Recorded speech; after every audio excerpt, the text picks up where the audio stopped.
Greetings everyone, OldClassicGamer here, and this time we're going to talk about recent Spyro fan game cancellation called Spyro Myths Awaken that was being developed by Cyradius. So, one thing we gotta say is that this has been one of the most impressive Spyro fan games I've seen. Like, it looked so authentical, original PlayStation 1 games, graphics wise, and it finally looked like something that fans can look forward to if they want to play like a true brand new Spyro adventure that we didn't have for quite some time. However, unfortunately, this game is right now cancelled. It's never gonna be released, and all production on this game has been seized, and the only thing that we're gonna have is a similar game that the developer will continue working on. It just won't be with the Spyro characters, and instead will be replaced by the original characters.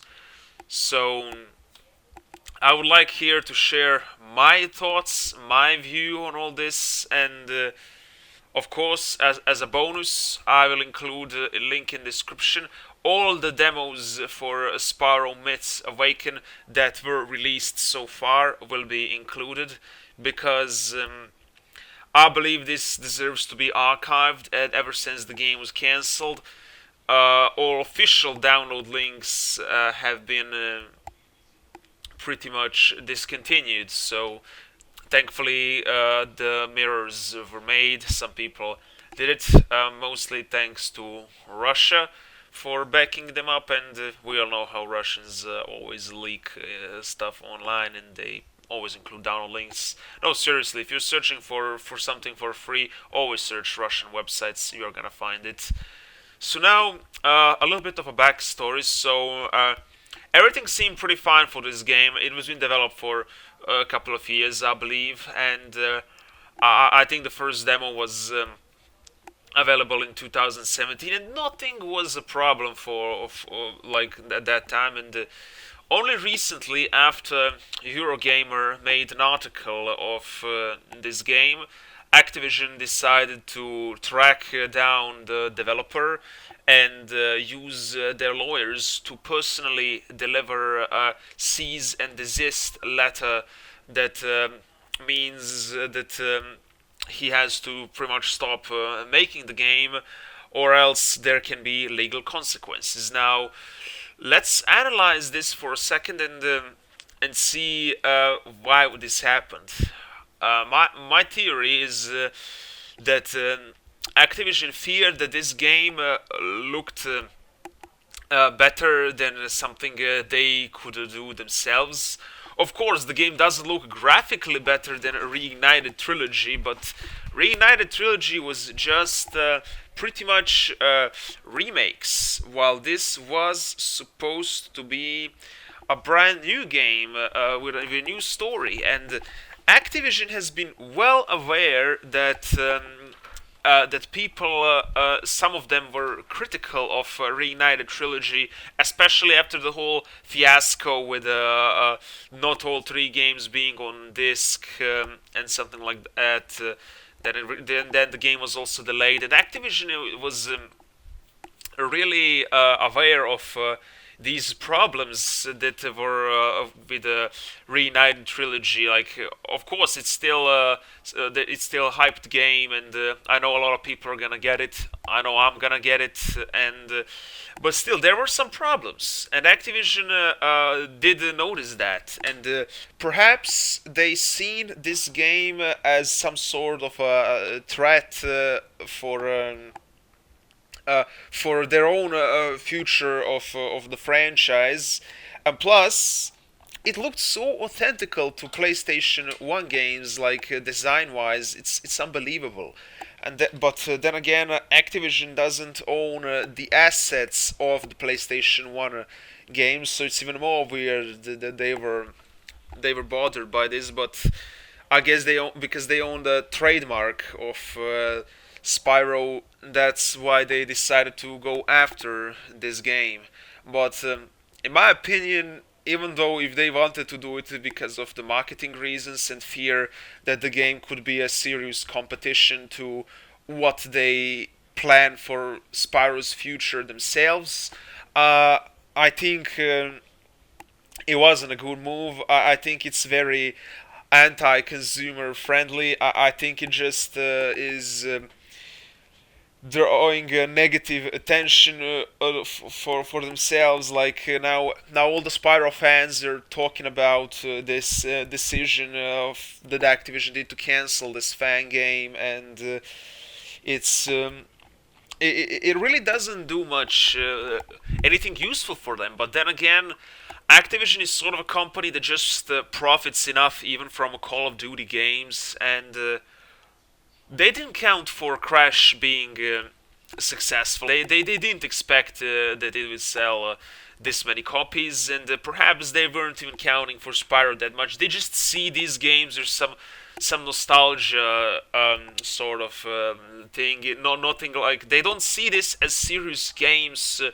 Gamers will go out and play always. They just see, oh, it's just something that they come back to for nostalgic purposes, and this is why the next game for Crash franchise, it's not gonna be a new game. It's gonna be a Crash Team Racing remake, and this is exactly why, because Activision doesn't see a need for new games to be made. They know they can just profit off Crash remakes, and the same for Spyro.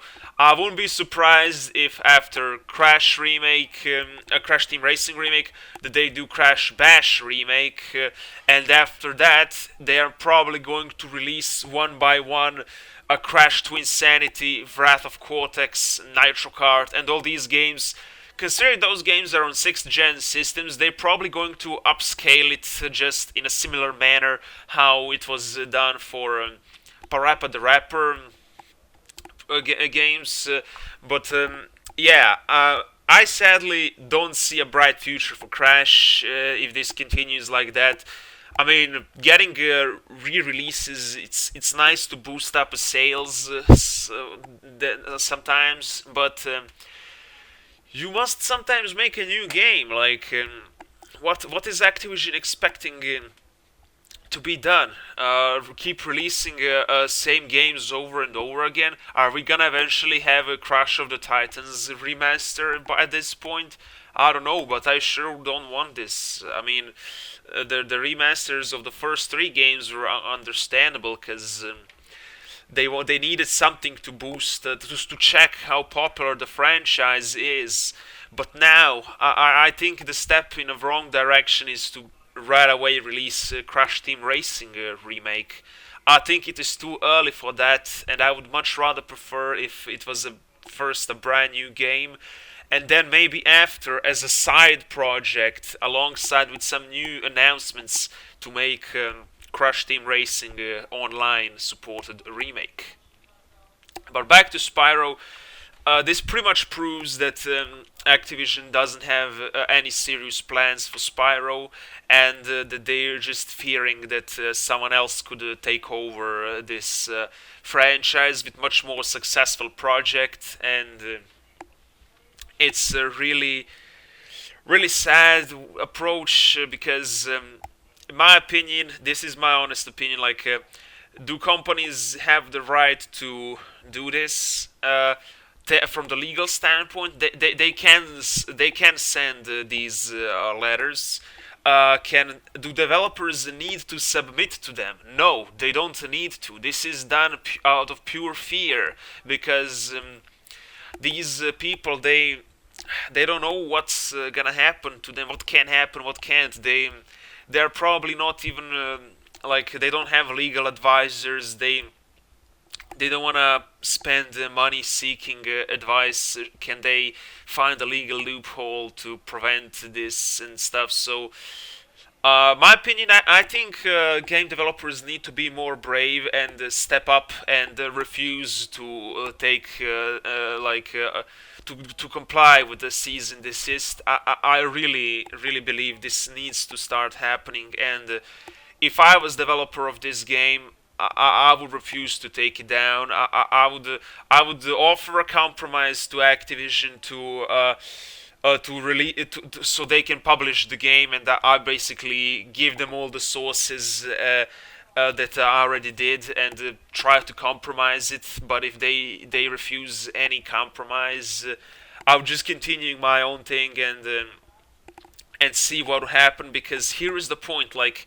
these companies, they like to threat a lot. They want to threat with these letters, and because they know the typical person is going to get scared if they can get involved in some potential lawsuit and stuff like that and lose money. But in reality, the chances of Activision actually suing this guy if he proceeded development, it's very slim. I mean, the best approach is probably to hide the game temporarily and continue working in secret. And once the game's out, release it, and then you can't stop the spread of the game. You can. And also another important thing is fan games should be open source so that all the people can get access to these files, because then if it's open source, then even if one person receives cease and desist, the development can be transferred to a completely other person who never got in contact with Activision, who is from another country or something like that. There are tons of ways to avoid these cease and desist letters, and this can all be planned and organized to have it successful. Then again, there is also approach to just keeping the game secret and only releasing the full game. I know that some people don't want to do that because they want to hype the games they're making, and that's understandable. I understand the desire to hype, but sometimes maybe it's better to hide it. From my knowledge, the other Spyro fan games in development are currently taken down. They're probably not cancelled. I believe they will probably be released, but only when completed, and I think this is the right approach to situation. And as for Myths Awaken, it is gonna be continued development, but it's gonna be its own thing now. And I kind of feel this is a cheating of a fan base, like some sort of deception, because all these fans, they expected Spyro game, but they're now getting this quote unquote not Spyro game with some original characters, which clearly you can see it was gonna be a Spyro game, but then again it's just a changed character model because they wanted to comply with Activision. But that's my opinion on all this situation.